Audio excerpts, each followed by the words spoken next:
और ओल्गा से गंगा की दूसरी कहानी दीवा भाग 2। लकड़ी की दीवारें और फूस की छाया एक विशाल झोपड़ा था। पत्थर के फरसे तेज होते हैं किंतु उनसे इतनी लकड़ियों का काटना संभव नहीं था। उन्होंने लकड़ी के काटने में आग से भी मदद ली थी किंतु पाषाण परशुओं ने काफ़ी काम किया था, इसमें शक नहीं। और इतना बड़ा झोपड़ा, हाँ, इसी में सारा निशा नामक किसी पुराने काल की स्त्री की संतान रहता है। सारा जन एक छत के नीचे रहता, एक साथ शिकार करता, एक साथ फल या मधु जमा करता है। सारे जन की एक नायिका है। सारे जन का संचालन एक समिति करती है।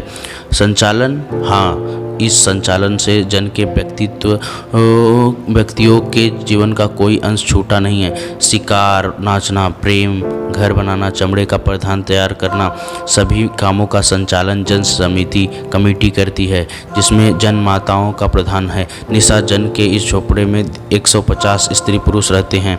तो क्या यह सब एक परिवार है?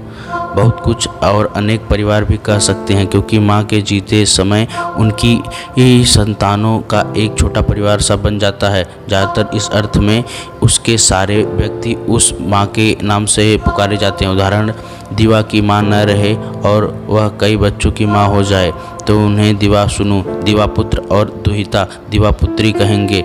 इतना होने पर भी दीवा की संतान की अपनी संपत्ति मांस फल नहीं होगी। सभी जन, स्त्री पुरुष दोनों साथ संपत्ति अर्जित करता है, साथ ही उसे भोगता है। न मिलने पर साथ भूखे मरता है। व्यक्ति जन से अलग अपना कोई अधिकार नहीं रखते। जन की आज्ञा, जन का रिवाज पालन करना उनके लिए आसान मालूम पड़ता है जितनी अपनी इच्छा। और झोपड़ा या अस्थाई झोपड़ा है। जब आसपास के शिकार चले जाएंगे, आसपास कंद मूल फल न रहेंगे तो सारा जन भी दूसरी जगह चला जाएगा। सदियों के तजुर्बे से उन्हें मालूम है कि किसके बाद कहाँ शिकार पहुँचते हैं।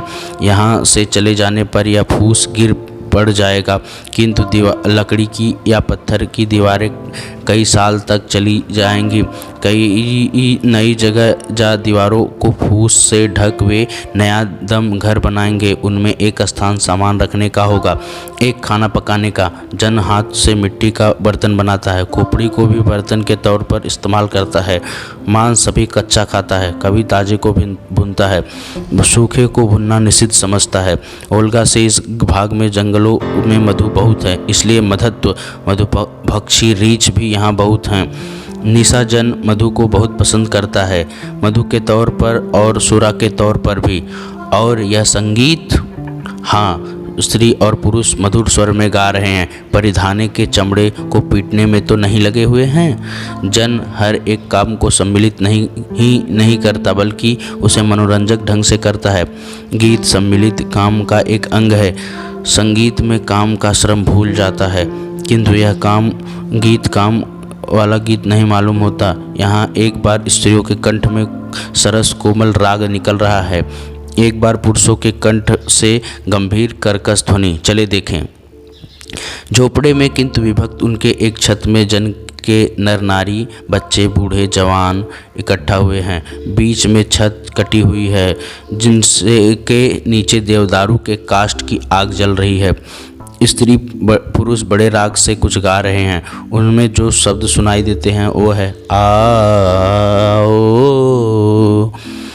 क्या वह इसी अग्नि की प्रार्थना कर रहे हैं? देखो, जन नायिका तथा जन समिति के लोग आग में मांस, चर्बी, फल और मधु डाल रहे हैं।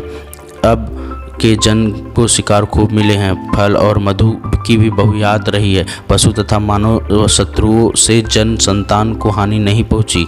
इसलिए आज पूर्णिमा के दिन जन अग्निदेव के प्रति अपनी कृतज्ञता और पूजा अर्पित कर रहा है। अभी जन नायिका ने मधुसूरा का एक चषक प्याला आग में डाला। लोग खड़े हो गए। हाँ, सभी नंगे हैं, वैसे ही जैसे कि पैदा हुए थे। जाड़ा नहीं है। इस गर्मी में वह अपने चमड़े को किसी दूसरे चमड़े से ढकना साहस समझते हैं। लेकिन कितने सुडौल हैं इनके शरीर। क्या इनमें किसी का पेट निकला है? क्या इनमें किसी के चमड़े को चर्बी ने फुला रखा है? नहीं, सौंदर्य इसे कहते हैं, स्वास्थ्य इसका नाम है। इनके सबके चेहरे बिल्कुल एक जैसे हैं।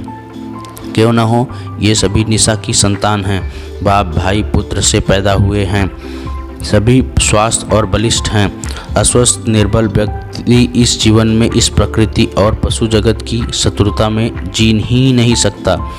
जननायिका उठकर बड़ी शाला में गई। लोग मिट्टी के लिए फर्श पर